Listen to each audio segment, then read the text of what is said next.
கிறிஸ்துவுக்குள் பிரியமானவர்களே, இயேசு கிறிஸ்துவின் நாமத்தினாலே உங்கள் அனைவருக்கும் அன்பின் வாழ்த்துக்கள். தேவனுக்கே மகிமை உண்டாவதாக. இந்த நாள் முழுவதும் ஜீவனுள்ள தேவன், வல்லமையுள்ள தேவன் உங்களோடு தொடர்ந்து உங்களை ஆசீர்வதித்து நடத்துவாராக.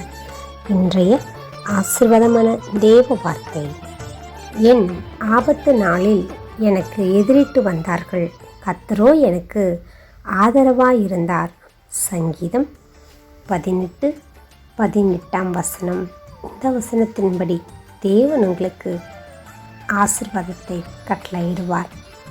அவர் விசாலமான இடத்திலே என்னை கொண்டு வந்து என்மேல் பிரியமாயிருந்தபடியால் என்னை தப்புவித்தார்.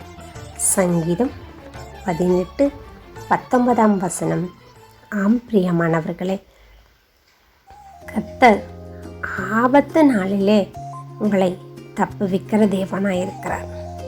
யாக்கோபுக்கு ஏசா மூலமாக ஆபத்து நேரிடுறது, மரணம் சம்பவிக்க போகிற நேரங்களிலும் தேவனாய் கர்த்தர் ஆதரவாயிருந்து தப்புவித்து அவனை ஜீவனோடு கூட வைத்தார் என்று பார்க்கிறோம். நான் திரும்ப அந்த தேசத்திற்கு உன்னை வரப்பண்ணுவேன் என்று சொன்ன தேவனாய் கர்த்தர் யாக்கோபு மேல் பிரியம் வைத்தவர்களாய் தேவனாய் கர்த்தர் தப்புவித்து நடத்தி வந்ததை நாம் பார்க்கிறோம். ஆம் பிரியமானவர்களே, கர்த்தர் உங்கள் மேல் பிரியமாயிருக்கிறார்.